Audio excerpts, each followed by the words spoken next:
C'est bon. Tov. Allez, Zagnou Beshem Hashem, Oseh Shem Yibaret.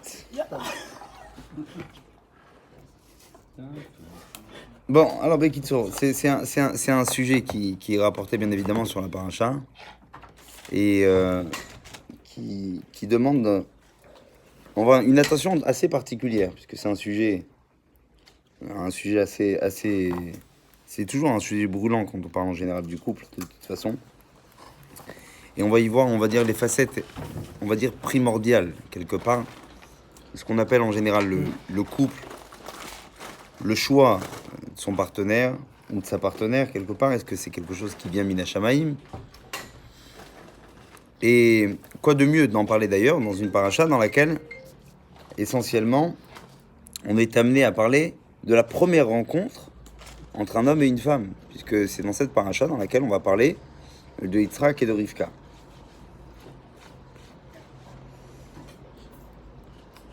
J'ai entendu une boutade ce matin d'un mec qui cherche absolument à se marier.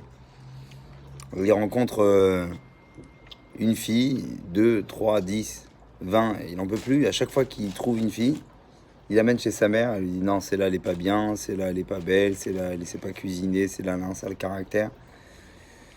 Le gars, il pète un câble. À un moment donné, il va voir sa mère. Il dit, je comprends pas, toutes, tu vas les refuser. Elle dit, amen, c'est pas grave. Non, tu vas trouver la bonne, c'est obligé. Il cherche, il n'y a rien à faire. Bon, à un moment donné, qu'est-ce qu'il fait? Il va voir son Rav. Rav, qu'est-ce que je fais? Ma mère, à chaque fois, elle refuse. Il dit, donnez-moi un conseil. Le Rav lui dit, écoute, c'est très simple. Tu prends une qui ressemble 2 gouttes d'eau à ta mère. Physiquement, au niveau culinaire, au niveau vestimentaire, et au moins t'es sûr qu'elle va la kiffer. Bon, ok. Quand le rabbi dit, les chassidim font. Qu'est-ce qu'il fait? Il va effectivement rencontrer une fille comme ça. 6 mois plus tard, il revient voir le Rav. Il dit, Rav, j'ai trouvé. Alors le Rav lui dit, Mazal Tov, t'as trouvé quoi? Il dit, j'ai trouvé une exactement comme ma mère.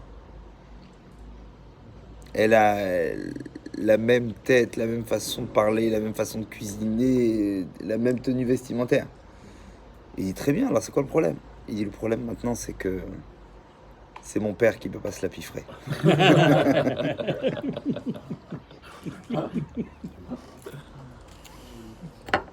À chaque fois qu'on parle des couples, moi, c'est une chose qui est très intéressante parce que quand on parle en général à des gens, bon, au Hachem, ils ont un couple, une famille quelque part, finalement, est bâtie, construit, un foyer.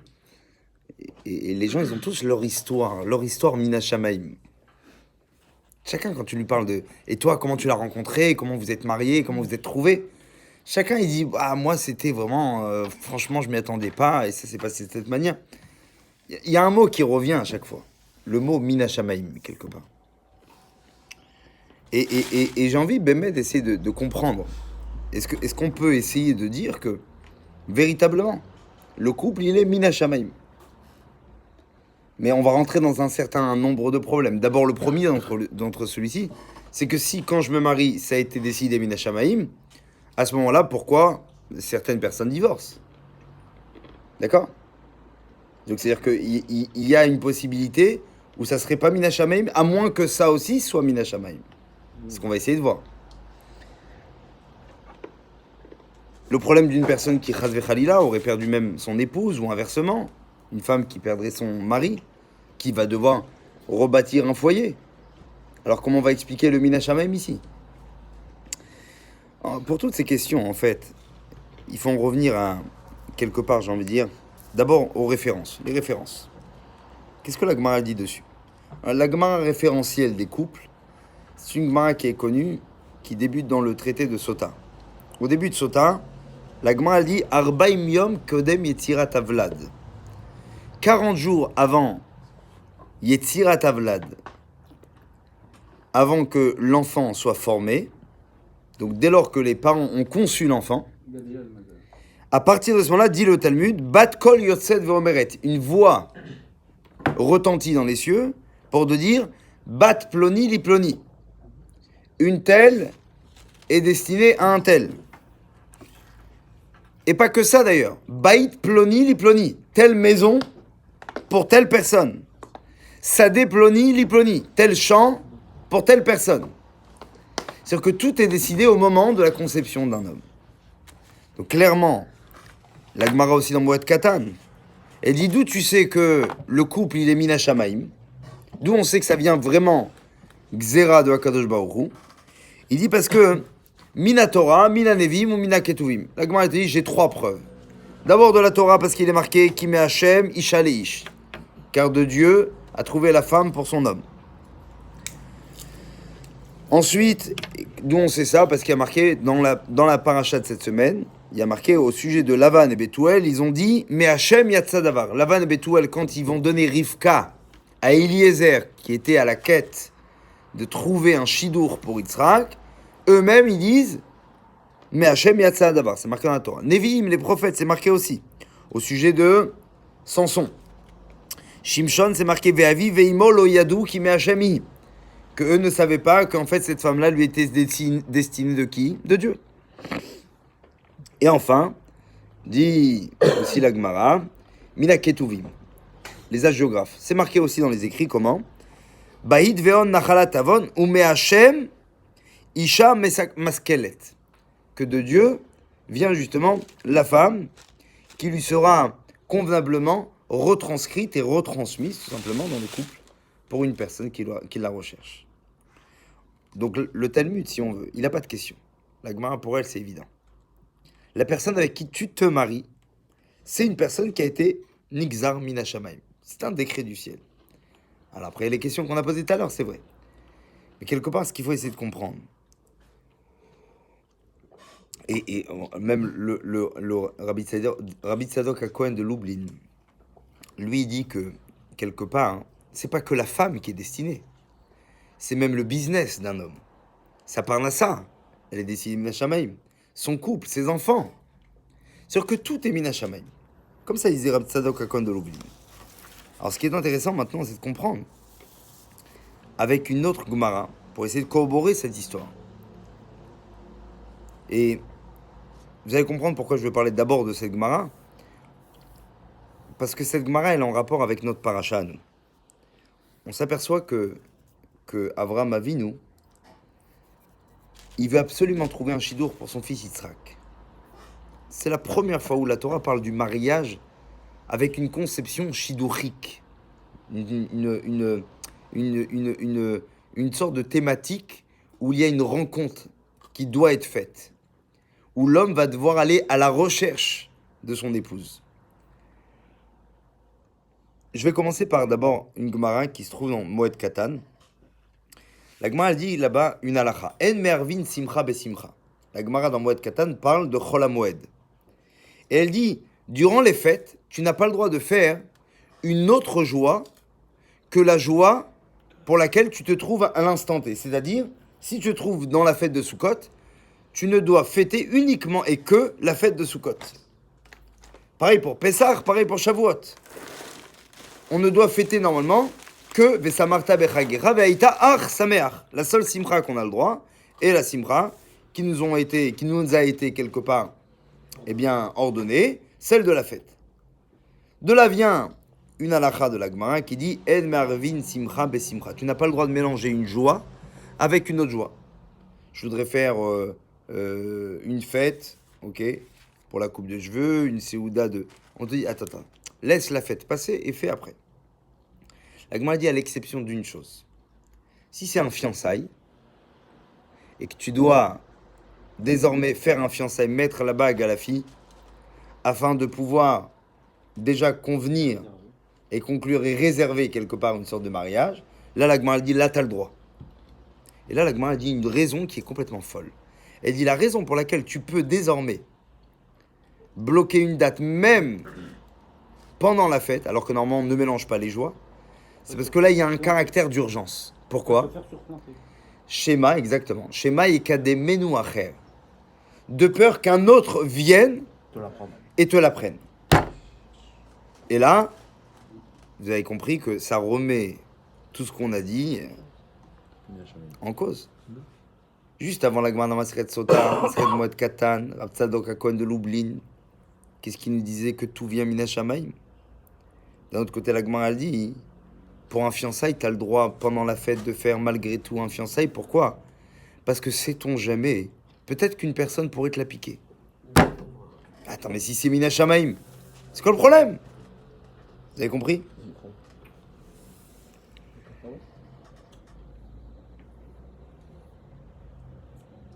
Il parle du Hachem que dans la femme?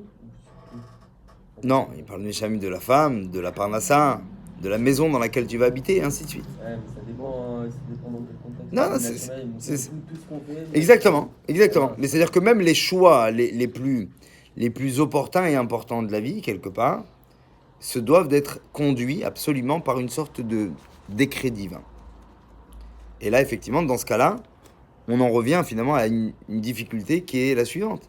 Si c'est Mina Shamaim, alors pourquoi je dois faire rapidement ce mariage? De peur qu'un autre me la pique? Mais il n'y a pas de souci puisque c'est Mina Shamaim de toute façon. Je ne sais pas si vous avez entendu une fois ce midrash-là de Shlomo HaMelech. Moi, je l'ai écouté aujourd'hui. Shlomo HaMelech, il avait une fille. Shlomo HaMelech, il avait une fille qui était très très belle. Et Shlomo HaMelech, vous savez que Shlomo HaMelech il était reconnu pour être le roi le plus sage de ce monde-là. Et le midrash, il dit que il a voulu essayer de savoir, ouais, avec qui sa fille, qui est extraordinaire, va-t-elle se marier? Et on lui fait voir, dans le signe astral, qu'elle va devoir se marier avec un type, a priori, très très simple, voire même un type pauvre. Quelque part, Shlomo HaMelech tente de pousser un petit peu l'idée, de dire comment c'est possible. Moi, hein, je suis un roi. Shlomo HaMelech, il était roi d'Israël, mais presque roi du monde, j'ai envie de dire, à l'époque. Il était marié avec toutes les principautés du monde entier. Il avait 1000 femmes, c'était un homme qui régnait sur la terre entière. Il veut savoir comment c'est possible que sa fille, à lui, va tomber avec un type aussi pachoute, aussi simple. Que fait-il? Il va pousser l'histoire très loin. Il dit à sa fille, va habiter, si ça te dérange pas, dans une tour. En haut de la tour, je t'ai aménagé là-bas une chambre, t'as tout ce que tu veux là-bas. Et il fait le test. Il dit, si c'est Behemet Mina Shamaim, alors le gars viendra à elle. Comment? Je sais pas. Mais on va devoir voir. Le Midrash, il dit que il y avait effectivement donc un jeune homme qui était atteint d'une telle précarité qu'un jour, il était en hiver et qu'il était pris d'un froid terrible. N'ayant rien pour se réchauffer, que va-t-il faire? Il va s'enfermer dans le cadavre d'une bête pour essayer de se réchauffer avec sa peau. Imaginez-vous un petit peu la pauvreté du gars. Lui, il va se marier avec la fille du gars le plus riche du monde. Comment c'est possible? Et le Midrash raconte que il va venir un volatile géant, une sorte d'aigle. Quand lui, il sera en train de dormir dedans, il va prendre cette bête et qu'en vol, il va devoir la lâcher. Il va lâcher le cadavre de la bête et où il va atterrir pile sur le toit de cette tour-là. Le lendemain, la fille de Shlomo HaMelech, elle a besoin de monter sur le toit. Et que se passe-t-il? Elle arrive devant cet homme-là, qui était totalement gelé. Elle va tenter de le vêtir, elle va tenter de le réchauffer, va s'en suivre une connaissance, où elle va faire la connaissance d'un type a priori, on va dire doté de midot extraordinaires. Et un mariage s'en suivra. Comprenez ce que ça veut dire? C'est-à-dire que quand on dit Mina Shamim, c'est-à-dire que tu n'as pas besoin de toi de la poursuivre. C'est Dieu qui va te poursuivre pour te donner ta femme. Pour nous, maintenant, pour essayer de comprendre c'est quoi cette histoire d'âme sœur, si Bémet, elle existe, et comment elle existe, est-ce qu'il faut avoir des mérites en particulier? Peut-être que c'était la fille de Shlomo HaMelech. On s'aperçoit qu'effectivement tout ça, évidemment, demande une sorte d'analyse profonde. D'abord, la première des choses, et ça c'est une question qu'il faut essayer de débattre. Je sais pas, j'en suis pas vraiment convaincu, mais je vous dis exactement Parce que le Rav dans lequel j'ai lu ce Dvar Torah qui s'appelle le Rav Shneur Ashkenazi, il dit la chose suivante. Il dit comme ça. Il dit, venez, on essaie d'analyser. Quand un type rencontre une femme, quelle est la qualité première qu'il se doit de chercher absolument? Et qui dit que dès lors qu'il la trouvera, cette qualité, parce qu'il y a beaucoup de qualités, la famille, la tsniout, sa piété, l'intelligence, sa beauté, il y a tellement de qualités sur lesquelles un homme pourrait devoir se baser absolument. Quelle est la qualité essentielle sur laquelle la personne va devoir s'asseoir et s'établir en disant le reste, je le mets en second, mais si elle a ça, c'est bon. C'est une question très intéressante, même qui est pleine de responsabilités, si moi je vous dis ça aujourd'hui. Il répond cette question avec une interrogation quelque part qui est dans notre paracha. Il dit Avraham Avinu, il vient voir Eliezer, son serviteur. Juste après la mort de Sarah, Avraham il vient voir Eliezer et lui dit je t'en prie, va trouver une femme pour mon fils. Et là, il y a énormément de choses qu'il faut essayer de comprendre. C'est que d'abord, avant toute chose, qu'est-ce qu'il lui dit? Il lui dit d'abord la première condition, c'est que je veux pas une femme qui soit d'ici. Où il habite, Avraham Avinu? Il habite à Be'er-Sheva. Il habite en Eretz Israël, Eretz HaKodesh. Il aurait pu peut-être, normalement, la chercher où ça? En Israël. C'est beaucoup mieux, non? A priori, pas du tout. Lui, il dit, moi, je veux que tu prennes une fille qui vient d'où? De Aram Naharaim, c'est-à-dire de l'endroit dans lequel je suis né. Pourquoi Avraham Avinu fait une chose pareille? Au lieu de prendre une fille qui a vécu en Eretz Israël, avec peut-être l'éducation qui lui ressemble à Yitzhak. C'est très intéressant. A priori, si on dit qu'il n'aimait pas les filles de Canaan, pourquoi? Parce qu'elles étaient des idolâtres? Ça aussi. Même à Aram Naharaim, là-bas, qui était dans les contrées de la Babylonie de l'époque, là-bas aussi, ils faisaient de la vodazara. Alors la majorité des gens qui ont l'habitude de dire, oui, mais Avraham Avinu, il voulait une fille de sa famille. Et c'est vrai que Lavan et Bethuel étaient en famille avec Avraham Avinu. C'est pourquoi il demande absolument une fille de famille. Non. On s'aperçoit que dans la demande d'Avraham à Eliezer, il n'y a aucunement prononcé à un moment donné le fait de vouloir marier son fils à quelqu'un de la famille. Ça, c'est une donnée que Eliezer dira dans son discours à lui, mais que Avraham ne demande pas. Je vais vous lire directement le verset, comment c'est marqué. Il y a marqué, au sujet justement de la quête d'Avraham à l'égard d'Eliezer, il y a marqué « Vayomer Avraham el Avdo ». Avraham, il dit à son serviteur, il lui dit « Simna yadecha tachat yerichi ». Ouais. Mets ta main sous ma hanche et je te ferai jurer au nom de Dieu et au nom de Dieu de la terre que tu ne prennes surtout pas une femme qui provient de qui? De Benot à Kenaani, des femmes de Canaan. Asher Anochi Yoshev Bekirbo, là où je réside, je veux pas une fille d'ici. Mais qu'est-ce que je veux? Ki el artsi ve'el molati telech. Tu vas dans le pays de ma terre natale, ve'la karta isha livni le Yitzhak. Il lui dit pas plus. Il aurait pu lui dire, si limite il pensait à Rivka, il aurait pu lui dire, va chercher Rivka. Ils ont une nièce, il paraît qu'elle est bien, elle est bien éduquée. Non. Il lui dit, tu vas là-bas et là-bas tu les trouveras. Mais qu'est-ce qu'il y avait là-bas particulièrement? Qu'est-ce qu'il y avait? Ici ils font la vodazara, là-bas aussi ils font la vodazara. Qu'est-ce qu'Avraham cherche comme chose qu'il y a là-bas et qu'il n'y a pas en Eretz Israël à cette époque-là? Vous savez ou pas?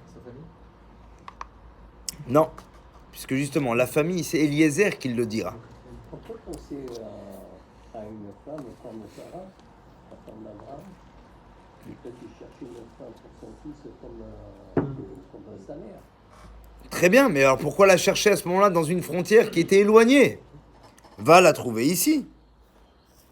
Sans compter qu'il y a une Gemara qui dit que si tu recherches ta femme, recherche-la d'abord dans ton voisinage.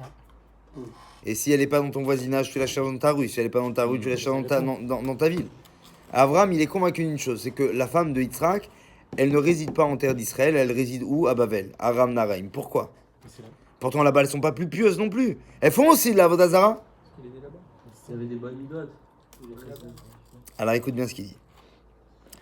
Il dit, et ça c'est très intéressant, il dit en fait, Avraham Avinu, il sait que, et ça c'est déjà, il faut partir d'un, je vais être très très clair dessus, sur le fait qu'une femme porte avec elle forcément les clés, les caractères, les caractéristiques de la famille d'où elle provient. Autant vous dire, vous voulez savoir qui est une personne, regardez dans quel environnement elle a grandi. Mais là encore, ça demande de la recherche. Parce que qu'est-ce que je peux voir et qu'est-ce que je dois voir chez cette famille? Ok, maintenant tu me dis, ne regarde plus la fille, regarde ses parents, regarde ses frères et sœurs. Ok, très bien. Mais je dois regarder quoi finalement? Puisque tout le monde fait de la Vodazara en Eretz Israël et aussi à Aram Naharaim. Avraham Avinu, il avait compris qu'il y a une chose qui passe dans l'héritage, forcément, et il y a d'autres choses qui ne passent pas forcément dans l'héritage. C'est quoi? Les midotes, les traits de caractère, sont des choses qui s'héritent. Ça passe dans un héritage d'une sorte innée et légitime. Les parents sont, les enfants seront. Par contre, l'idéologie, c'est différent. On peut avoir pourri la tête d'un gosse étant petit sur une idéologie qu'après tout, c'est pas très grave. Pourquoi? Parce que l'enfant, il peut changer. L'idéologie n'est pas quelque chose d'ancré dans le caractère profond de l'être humain. Pour essayer d'être un peu plus clair, Avraham Avinu, il est l'emblème lui-même que l'idéologie ne s'hérite pas. Le père d'Avraham, qui était Terach, qui était un Oved Avodazara, qui était un vendeur d'idolâtrie. D'accord? C'est-à-dire que si son fils, plus tard, va prôner le monothéisme, son père, quant à lui, prônait l'inverse. Le fait qu'il y a plusieurs dieux, le fait qu'il y a des statues.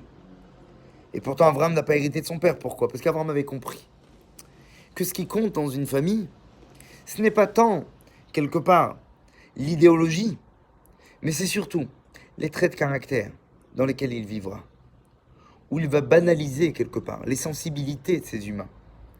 Où ça, c'est la chose la plus grave. Il y a une chose en Eretz Kenaan à cette époque-là qu'il n'y a pas à Babel. Vous savez c'est quoi? C'est que c'est des Kenaanim. Vous savez c'est qui Kenaan? Kenaan, c'est celui qui a vu la nudité de son grand-père. D'où il est né Kenaan? D'une relation qui s'est passée où? Entre son père et sa mère, lorsqu'ils étaient dans l'arche, dans la Teva de Noach. Or, le Talmud dit bien qu'ils avaient l'interdiction, durant ce moment-là, de procréer. Pour la pure et simple raison qu'il n'est pas joli d'avoir une relation avec son épouse quand le monde tout entier se retrouve dans la souffrance. L'enfant, depuis sa conception, a abrité et a habité quelque part une sorte de qualité qui était tellement mauvaise, qui en faisait même sa personnalité. Ça s'étendra, non pas sur un enfant, mais sur toute une nation. Le Kenaani. Certains le disent, mais sans rentrer dedans. Le Kenaani a marqué dans le Midrash que c'est une Gemara dans Maseret Psachim qui dit 5 choses Kenaan il a demandé à ses enfants. Kenaan il a dit aimez-vous entre vous, aimez le vol, aimez la débauche et détestez vos maîtres et surtout ne dites jamais la vérité. C'est-à-dire qu'il avait fait une sorte des droits de l'homme à l'envers. C'est-à-dire qu'il avait fait une règle. Sinon, on a un décalogue qui fait la Seret Adibrot qui quelque part rédige un petit peu la société juive. Eux, ils avaient fait une sorte de 5 lois dans laquelle c'était leur loi, eux. Le vol, le mensonge, l'idolâtrie, la haine, la débauche. C'était ça leur loi. Avraham Avinu, il dit Avodazara pour Avodazara, je préfère une fille qui a grandi dans une maison où il y a eu de la Avodazara. Et d'ailleurs, on dit que Eliezer, quand il est arrivé d'ailleurs chez Lavan et Bethuel, il ne pouvait pas rentrer dans la maison, il y a marqué. Vous savez pourquoi? Parce que la maison elle était pleine de statues. Quand Lavan il a compris qu'il y avait du fric derrière, qu'est-ce qu'il a fait? il a enlevé toutes les statues pour faire rentrer Eliezer. Vous entendez un petit peu ce que ça veut dire? Alors que, en Eretz Kenaan, ils font de l'Avodah Zara. Mais pourquoi on ne pouvait pas trouver une bonne fille pour Yitzhak là-bas? Parce que malheureusement, dans l'héritage même, le contexte dans lequel les filles avaient grandi en Kenaan, c'était des filles qui avaient grandi avec ce qu'on appelle une sorte de chomriout, c'est-à-dire une sorte de matérialité, une sorte d'animalité, pas d'animosité, d'animalité. Quelque part, c'était des gens qui avaient une conduite qui était de très très piètre qualité. Et c'est pourquoi Abraham ici il vient de balancer un message qui est dingue pour nous. Qu'est-ce que tu dois voir en premier? Qu'est-ce que tu dois chérir, surtout dans ta quête d'ériger un foyer dans ta vie, de trouver véritablement l'âme sœur? Qu'est-ce que tu dois d'abord et avant tout regarder? Regarde les midotes de la famille. Ah, mais ils sont pas religieux comme ça, ils font pas le minag avec le riz tunisien. C'est vrai. D'accord? Non, les Tunisiens, parce qu'ils disent rien quand on l'a. Les Marocains, ils vont se vexer, les Algériens, ils vont pas comprendre. Alors, les Tunisiens, c'est les seuls qui... Ils ont des bonnes midas, ouais, il faut dire. Mais quelque part, c'est vrai. C'est-à-dire que c'est vrai. Oui, bien sûr que la religion est très importante. Bien évidemment que le caractère de la tradition est plus qu'important. J'ai pas dit que c'est pas des choses qu'il ne faut pas voir. Mais ce qu'on doit mettre comme priorité au-delà des autres priorités, c'est quoi? Midot. Les traits de caractère d'une personne, les traits de caractère d'une famille se lèguent de père en fils. Quand le Talmud dit Maaseh Avot, Siman Labanim, c'est ça. Que les actions des pères sont tout simplement l'horizon un petit peu espéré de ce que les enfants naîtront. Quelque part, tes actions d'aujourd'hui sont finalement la naissance de ton enfant de demain. Alors que, tu vas me dire, oui, mais eux, c'était des libéraux. Ou bien c'était des gens qui n'étaient pas du tout dans la même façon de penser. Dit Avraham Avinu, c'est vrai, tu as raison, c'est pas un bon point. Mais par contre, le point le plus essentiel que moi, je ne passerai pas dessus pour mon fils, c'est quoi? Midot. Et en Babylonie, malgré que c'était des gens qui étaient des idolâtres, ils n'étaient pas des humains de basse qualité comme ils étaient à l'époque en Canaan. C'est ça qu'Avraham Avinu tente de faire ce qu'on appelle une recherche qui était fastidieuse, qui était dure, qui était compliquée, qui pouvait être même semée d'embûches.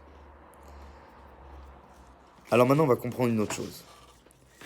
Si les midotes sont finalement la chose la plus essentielle qu'un homme se doit rechercher, il y a une autre chose qu'il faut qu'on comprenne grâce à cela. C'est que si Rivka, quelque part, elle avait en elle ce potentiel d'être la future mère, la future matriarche, seconde en place après Sarah, il y a une chose qu'il faut essayer de se demander, c'était pour quelle raison on vend une sorte d'empressement de dingue. Eliezer, on dit qu'il y a eu ce qu'on appelle une sorte de miracle. Quand il est parti, au lieu d'avoir fait un chemin de quelques jours, il a fait un chemin en un jour. Il y a eu ce que s'appelle ce miracle, qu'on parle souvent d'ailleurs au nom du Baal Shem Tov, quand le Baal Shem Tov il allait voir des gens, qu'on raconte que la route s'écourtait en un instant. Eliezer, c'était le premier, on voit, il y a eu Kfitzat Aderer. Il est arrivé en un instant, où ça? Vers Rivka. Et là-bas, on s'aperçoit que quelque part, le Talmud lui-même, quand il dit « Pourquoi t'as pas le droit de faire attendre une femme et de ne pas la fiancer de suite ?» Tu sais pourquoi t'as pas le droit? Parce qu'on voit qu'Avraham Avinu, quand il a choisi une fille pour Rivka, il s'est empressé. Il n'a pas attendu un moment. Il n'a pas attendu un instant. D'ailleurs, Eliezer, il rencontre Rivka. Il dit, bon, les marchés conclus, c'est bon, c'est ce qu'il me faut. Il va voir Lavan et Bethuel, il leur dit, écoutez, voilà, je vous lâche tant et tant d'argent. Il y a ça qui va arriver sur les comptes en banque. Vous prenez les chameaux, prenez tout ce qu'il vous faut. Le lendemain matin, il est déjà sur la route du retour. Pourquoi? C'est un bémet. Là aussi, on en arrive finalement à une sorte de mur. Si maintenant on a trouvé la bonne personne, allez, ça y est, elle est là. Pourquoi s'empresser? Si c'est Mina Shamaim, pourquoi véritablement bloquer? C'est Mina Shamaim, laisse les choses se faire naturellement.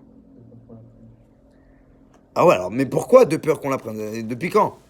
Donc c'est-à-dire que c'est plus Minashamaim. Donc c'est très bien. Ce que tu dis, c'est justement comment il y a marqué Shema et Kedemenu Acher, qu'un autre va le prendre. Mais si t'as Parnassa, c'est ta Parnassa. Qu'est-ce qu'on dit à chaque fois pour la Parnassa? De toute façon, le soleil il se lève pour chacun.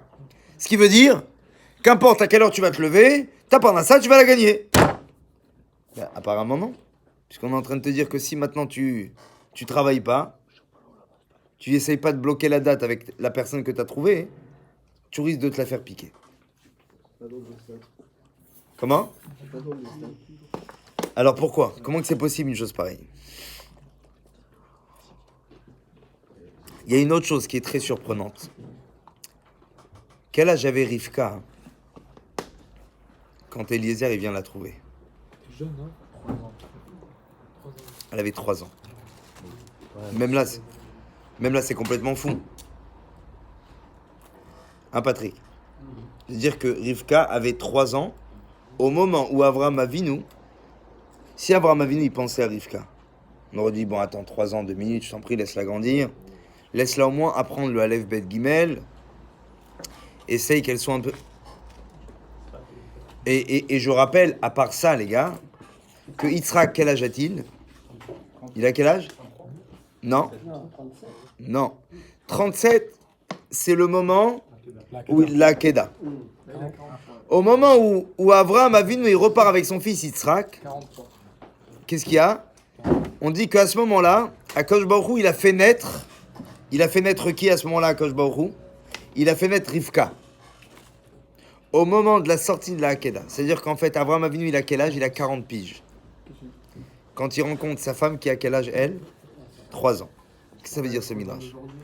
Alors, la réponse la plus évidente, tu as raison, Lior, dessus, de dire ça, c'est que, la Gemara le dit. La Gemara, elle explique que finalement, la morphologie, les femmes, les hommes en général, n'avaient pas du tout la même morphologie qu'on a actuellement.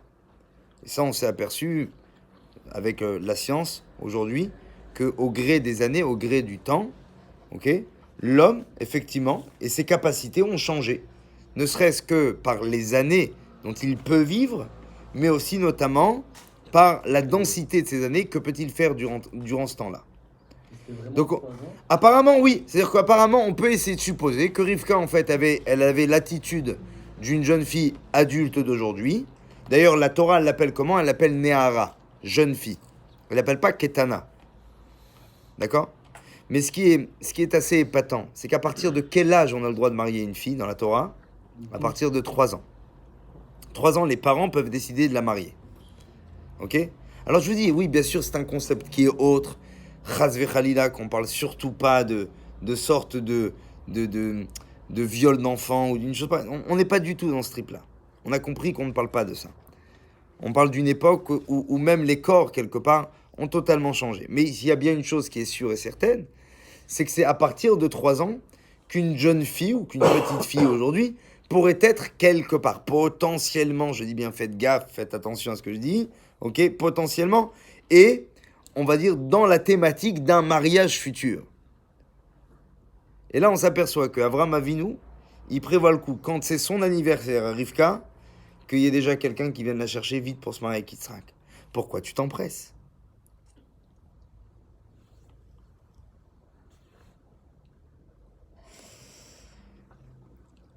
Ici, le Midrash, et il y a un commentateur qui s'appelle Abarbanel. Bon, il y a encore d'autres qui expliquent un petit peu cette chose-là. Et qui dit que, c'est vrai, on a parlé des midot, on a parlé de la qualité, comment fallait la trouver. Mais que même si on l'a trouvée, apparemment, ça suffit pas. Il faut aussi aller rapidement. Il faut aussi aller rapidement. Pourquoi s'empresser? Il ramène ici le Rav Shneur Ashkenazi, il ramène une histoire qui est très intéressante, une histoire qui est chassidique, qui est vraie. C'est l'histoire d'un gars qui était dans l'entourage d'un rabbin qui était reconnu à l'époque, un demour de la chassidoute qui s'appelait le Magid de Mezrich. Vous avez entendu parler sûrement. Ce type-là, il n'avait pas beaucoup de choses pour plaire. À l'époque, ce qu'il faut surtout pour un homme pour se marier, en premier lieu, avant tout, Je vous rappelle que le mariage avant n'avait pas une connotation sentimentale, mais avait d'abord et avant tout une connotation d'ordre pécunier. Ah, pas qu'avant. Comment? Pas qu'avant. Non, moins. Beaucoup moins aujourd'hui. Beaucoup moins aujourd'hui. Aujourd'hui, on y voit beaucoup le côté cœur de la chose. À l'époque, un type qui n'a pas de quoi manger, c'est qu'il n'a pas aussi la possibilité de donner à une femme la possibilité de se nourrir. Et je rappelle qu'à l'époque, la femme ne travaille pas. On est dans une société où la femme, si elle n'est pas mariée, elle est de facto pauvre. Elle n'a ni à manger, elle n'a pas un toit où dormir.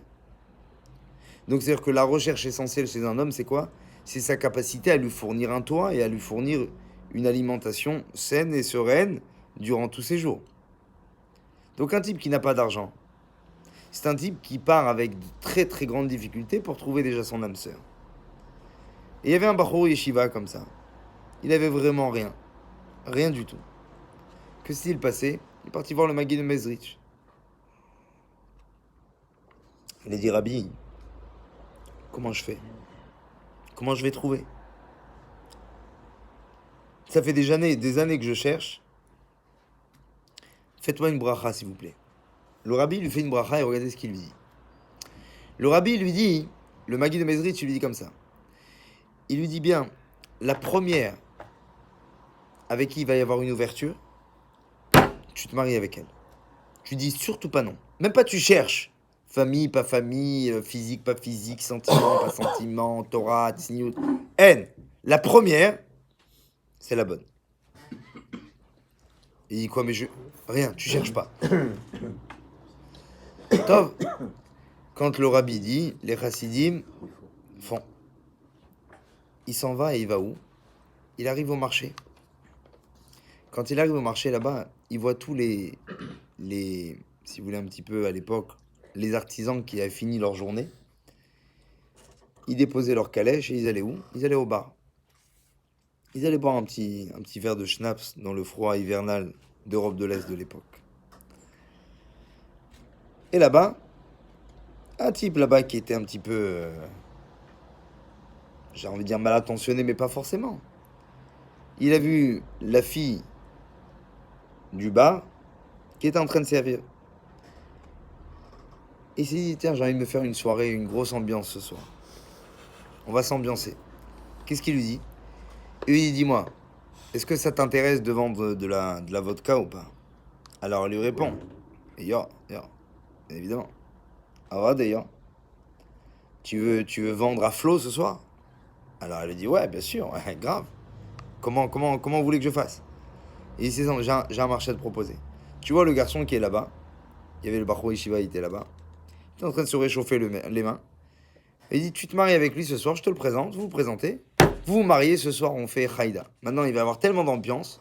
Enfin, il n'a pas dit Haïda. Haïdou. Haïdolé. Et donc... Et tu vas voir que, en arrivant là-bas, quand lui, il va vouloir, il veut se marier avec toi, du coup, on va vous fêter le mariage, mais on va faire une simcha chez Loaya. Une telle joie qui n'a jamais existé. Et les gens vont venir, ils vont boire à flot, et tu vas faire un business ce soir de folie.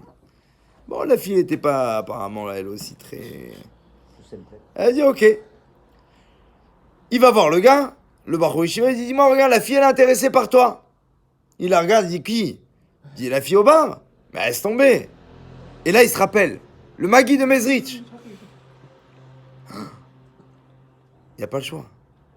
Il dit, c'est là, vraiment, il n'y a pas une autre. Excellent, laisse tomber au bar. Bref.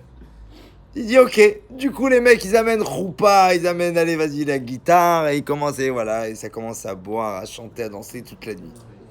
Arrive 4h du matin, il y a le père, le patron du bar. Le père de la fille, il arrive. Il dit, qu'est-ce qui se passe? C'est quoi toute cette haïdolé?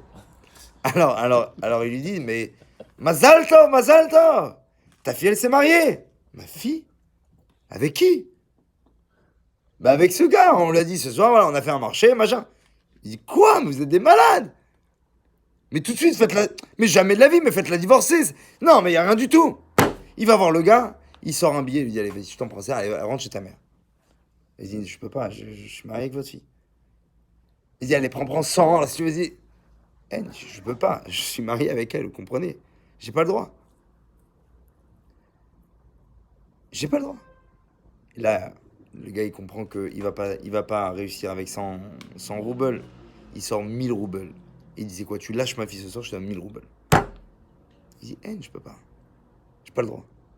Il dit, très bien, je t'emmène en Din Torah. T'as un rabbin? C'est qui ton rabbin? Il dit, le Maguid Mezrich. Ah, le Maguid Mezrich, très bien, on y va là-bas. Le lendemain, ils vont voir le Maguid Mezrich. Et il raconte au Maguid Mezrich, regardez, ma fille, elle s'est fait avoir, le mec, c'est un opportuniste, aucun rapport, machin, mais elle a pas compris, ma fille, je vous assure, il s'agit d'une grande arnaque, haine. Le Maguid Mezrich, il regarde le Bachor, il lui dit, a priori, il a raison, hein. Donc, bah écoute, prends l'argent qu'il t'a donné. Combien vous êtes prêt à lui donner en dédommagement? Il dit, j'étais prêt à lui donner même 1000 roubles. Et il dit, bon bah, 1000 roubles, c'est quand même conséquent, c'est quand même bien. Donc, on lui comprend rien, il comprend pas. Bon, le rabbi dit, Rassim fond. Le gars, il fait un chèque, 1000 roubles, il lui donne au baron. Le Maguid Mezrich, il appelle le père, il lui dit, dis-moi. Il lui dit, pourquoi tu voulais pas ce gars-là? Il lui dit, mais c'est un pauvre gars, il a rien. Et il dit, c'est vrai. Mais maintenant, il a 1000 roubles avec lui. Et il a marié sa fille avec lui. Et il a marié. Pourquoi? Parce que le Maguid Mezrich, tu l'as dit. Cette histoire nous apprend deux choses. L'histoire véridique. Après, on peut l'analyser, cette histoire, sous différentes formes. Je vous avoue que c'est pas évident. Mais il y a deux choses qu'on peut apprendre d'ici. La première des choses, écoutez bien les gars, c'est que tu sois riche ou que tu sois pauvre, qu'elle soit riche ou qu'elle soit pauvre,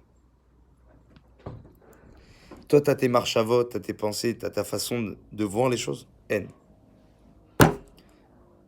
C'est pas le milieu social, ce que tu veux. Haine. Akadosh Baruch Hu, il a décidé une chose.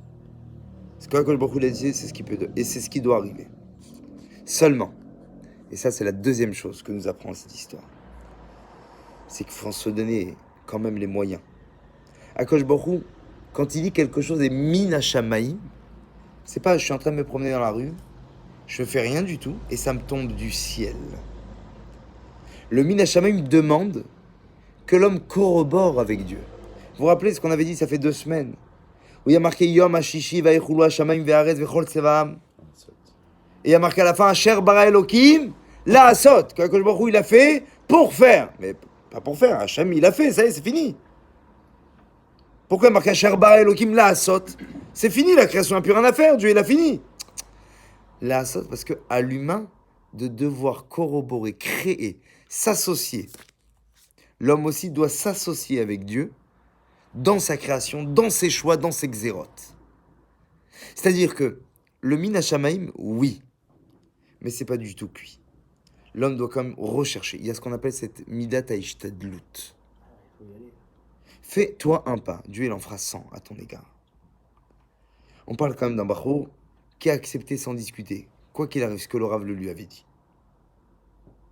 Alors toi tu dis oui mais attends, mais si je fais le calcul, une fille comme ça c'est trop religieux, c'est trop si, elle est patra, machin, mais oui mais ça va pas aller, machin. Écoute, vérifie, fais un effort. Tu sais pas comment les choses mais jamais m'ont été décidées. À partir de là, on peut répondre aux autres questions aussi. Pourquoi? Avraham Avinu, il avait compris qu'à la première seconde où Rivka allait avoir 3 ans, c'est-à-dire en âge d'être mariée, ou que l'idéologie même de la Avodah Zarah allait lui traverser l'esprit, sans pour autant les mauvaises midotes, parce qu'il a vu son caractère philanthrope, généreux de chez Rivka, il a dit à ce moment-là, il faut tout de suite la prendre pour Yitzhak. Tu sais pourquoi? Parce que ça suffit pas juste de dire Mina Shamaim, ça doit venir, ça viendra. Il faut faire un effort malgré tout. Un homme, il doit s'efforcer d'aller chercher la xéra qui a été posée pour lui. Dit la Gemara, mais attends, mais je comprends pas. Pourquoi si c'est Mina Shamaim, je dois faire une ishtadlut? Vous allez dire, mais pourquoi faire un effort, Bémet? Pourquoi on doit faire un effort? Il répond ici, vous savez quoi? Il y a une preuve dans la Torah où un homme s'est fait piquer sa femme. Et qu'il y a eu des conséquences énormes à ça. En fait, c'est pas un homme qui s'est fait piquer sa femme, c'est une femme qui s'est fait piquer son mari. Ok. Exactement. Rachel. Rachel, il y a marqué dans le Midrash qu'elle était prévue d'abord pour se marier, elle, avec Yaakov. Et que Léa, elle était prévue pour se marier avec qui? Avec Esav. Seulement, il y a marqué que Rachel, elle était belle, or que Léa, elle était aînée. Léa, Rakot, avait les yeux qui étaient tendres, c'est-à-dire des pleurs, des prières qu'elle avait exaucées à travers tout simplement les prières qu'elle faisait chaque jour. En disant comment, Akadosh Baruch Hu, tu vas me laisser dans les mains d'un rachat tel que Esav. La prière de Léa, elle a fondi les cieux à un point tel qu'elle a réussi à passer devant sa sœur, mais pas que. C'est que les enfants qui sortiront de Léa seront en majorité d'abord. Deuxièmement, les rois sortiront d'où? De Léa. La prêtrise, la Keuna, elle va sortir d'où? De Léa. Qu'est-ce qui va sortir de Rachel? Yosef et Binyamin. Qu'est-ce qu'il y avait chez Yosef? On dit qu'il a eu le Mishkan à Shiloh. Autant vous dire, c'est des choses qui étaient très petites. C'est-à-dire que la prière que Léa va faire, elle va arriver à écraser littéralement le zivoug qui était prévu, pas au voisin, là, petit Ben Soussan, Benichou, là, du coin. Yaakov Avinu. Yaakov Avinu, il devait se marier avec Rachel. Léa va lui passer devant. Pourquoi? Les prières. Avraham Avinu, il a dit, moi, il n'en est pas question. Dès qu'elle est en âge de se marier, direct, vite avec Yitzhak. Je perds pas une seconde. Pourquoi? Shema Ekademenu Acher. Et c'est dans cette thématique où le Zivug Sheni prend ce qu'on appelle une sorte de redondance et une connotation très particulière. Parce que beaucoup de fois, on se marie avec une personne qui, malheureusement, s'avérera finalement pas la bonne. Pourquoi pas la bonne? Parce que, ou toi, tu as prié pour elle, ou va savoir, elle a prié pour toi. Vous êtes retrouvés ensemble, parce que vous dites, mais c'est quoi la suite? J'ai vu un midrash. C'est pas un midrash, pardonnez-moi. C'est marqué, écoutez bien, vraiment, j'ai trouvé ça dingue. C'est un midrash dans lequel il dit, Velo de la shela kadma la chota, Veshem agedola lea gdola bematnotea. Léa, en la devançant, elle a reçu aussi toutes les conséquences. Et Rachel, elle a payé toutes les conséquences. Rashi dit, Asrut mevatel agezera. Le mérite peut annuler le décret. Par quel mérite? Srut atfila. Le mérite d'une prière peut annuler la gzera que telle personne devait se marier avec telle personne. Pour autant, attention. Afalpi shenigzar al adam min hashamayim bat ploni leploni im yosif ish acher she'eno ben zuga leitpalel l'Hashem efshar sheishmalo. C'est vrai qu'Akadosh Baruch Hu, il peut écouter les prières, mais av ki besof titkayem hagzera. Mais quand Akadosh Baruch Hu, il fait un décret, le décret il finit toujours par aboutir. Yegare Shena, il va se trouver, il dit le Ran dans Masechet Moed Katan là-bas sur place, il dit l'homme qui s'est marié avec cette femme, qui était finalement le fruit non pas d'une xéra mais d'une prière, il va se marier avec elle mais il va finir par divorcer avec elle. Oyamut bimera, ouais, ou alors elle ou lui vont mourir, veisaena acharkar oto sheu ben zuga, pour que le mariage du décret puisse se faire convenablement. Énorme. Énorme. Ce qui veut dire que le Zivug Sheni, apparemment, devrait être le. Le premier, il a pu être fait par rapport à ce qu'on appelle un choix intelligible, intelligent, d'une prière qui a poussé quelque part la xéra à se mettre entre parenthèses, jusqu'au moment où la xéra, elle doit, elle, se faire. Seulement, qu'est-ce qu'on dit à l'homme? Il y a marqué, c'est une Gemara dans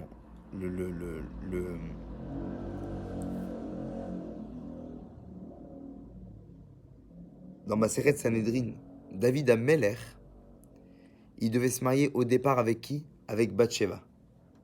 Et finalement, Bathsheba, elle s'est mariée avec qui? Rappelez-vous? Avec Uriah. C'est seulement plus tard que David Ameller va devoir se reprendre Bathsheba, et c'est avec elle qu'il aura qui finalement? Shlomo. Vous vous rappelez, on avait parlé d'ailleurs dans la veillée de Shavuot pour ceux qui étaient avec moi. Qu'est-ce que ça veut dire? C'est-à-dire que parfois, fais ta ishtadlout pour trouver la bonne personne qui te convient. Parce que si quelque part, tu pries pour avoir une autre personne, tu risques de la voir vraiment. Mais qui te dit que c'est Béhémet elle? Or, le problème, c'est que le jour où tu vas devoir rejoindre la Xéra qui était prévue au départ, tu vas l'atteindre, mais comment? Par des maux de ventre, par des maux de tête, par des disputes, par des tensions, sans parler des enfants qui y a au milieu, sans parler de toutes les conséquences inimaginables, les traumatismes causés, l'état psychotique conséquentiel, j'ai envie de dire, de l'éducation des enfants, et ainsi de suite, et ainsi de suite. Ne priez jamais pour être avec cette personne. Faites l'ishtadlout qui est nécessaire pour aller la chercher, pour corroborer dans votre contrat à être associé avec Dieu. Quelque part, et il dit le Igrot Kodesh, au nom du Rabbi Lubavitch, il dit comme ça, Kol azivugim yachol acher lekodmo. Chaque couple qui a été décidé et destiné du ciel, tout le monde peut le devancer. Seulement la halacha, elle est que Me'arsim nashim bechulo shel moed. C'est pour ça qu'on s'empresse absolument quand la personne elle a trouvé, alors qu'elle s'empresse de se fiancer avec la personne. Pourquoi? Le fait de s'empresser, c'est en soi l'effort nécessaire pour aller chercher le Minashamaim. Mais ne déroge pas à la Xéra. Donc on a compris que même si c'est Minashamaim, des fois le Minashamaim peut être dérogé. Comment? Ou bien par la prière d'un autre, ou même parfois par ta propre prière. Mais Rabbanim il disait toujours, si tu rencontres quelqu'un de bien, ne prie jamais que cette personne-là soit Béhémet ta femme. Beaucoup de fois, il y a des gars, qu'est-ce qu'ils font? Ils tombent amoureux d'une fille qui se trouve qu'elle est vraiment exceptionnelle, en tout cas à cet instant. Alors que fait-il? Il prie à Akadosh Baruch Hu. Fais en sorte que je puisse faire ma vie, qu'elle dise oui, qu'elle veuille. C'est la logique. Il dit pas du tout. Pourquoi? Parce qu'en faisant cette prière, qu'est-ce que tu vas influencer à être mévatel, à annuler la Xéra Minashamaim. Moi, j'envoie d'ici d'abord le premier message. C'est que d'abord, la première des grandes choses qu'il faut retenir, c'est que, regardez la force de la prière. Nous, on pense que la prière, elle va dans un endroit, parfois elle est prise, parfois elle est oubliée. Non, haine. Une prière, c'est une prière. Et elle arrivera, quoi qu'il arrive, même si toi, tu ne vois pas les choses. Une prière, elle arrive toujours. La vitesse, elle est dépendante de plusieurs circonstances, de plusieurs contextes, certes. Mais une prière est une prière. Et elle a sa puissance et elle a sa force. Au point même de déroger les plans divins. La deuxième leçon qu'on peut apprendre ce soir, c'est de se dire que malgré que Akadosh Baruch Hu fasse des choses minashamaim, c'est qu'on doit prendre nous-mêmes conscience que il faut aller les chercher parfois, ce minashamaim. Tu n'as pas le droit de dire juste, bon, bah alors, on me l'a présenté devant moi, donc c'est ça. Non. Fais le minashamaim. Le minashamaim pour un gars qui est par exemple pendant les mi-fêtes, c'est-à-dire, quelque part, abrège cette loi-là. Abroge même cette loi-là. Défie-la quelque part. Montre à Dieu que tu es intéressé. Après, Akadosh Baruch Hu, à lui qui fera le reste. Troisième leçon qu'on comprend aussi, et qui n'est pas des moindres, c'est que quand vous faites un choix, faites non pas le choix de l'idéologie, mais l'idée du trait de caractère. Et beaucoup de fois, la famille divulgue, la famille révèle, la famille perçoit ce que vous ne percevez peut-être pas tout de suite chez la conjointe ou chez le futur conjoint. La Gemara d'ailleurs dit souvent il faut regarder les frères d'une femme pour savoir quelles sont ses qualités. Et beaucoup de fois on est à même de savoir. On ne se marie pas avec la famille. Mais c'est cette famille qui se marie avec nous. Qu'on le veuille ou non, ce que la personne a pris de là-bas, c'est ce qu'elle amènera chez toi. Alors qu'Akadosh Baruch Hu fasse, Bezrat Hashem, qu'il nous donne l'intelligence, d'accord, de savoir quoi demander, comment le demander, et surtout, quand le demander convenablement. Chazak Baruch. Zach, on- Kaddish.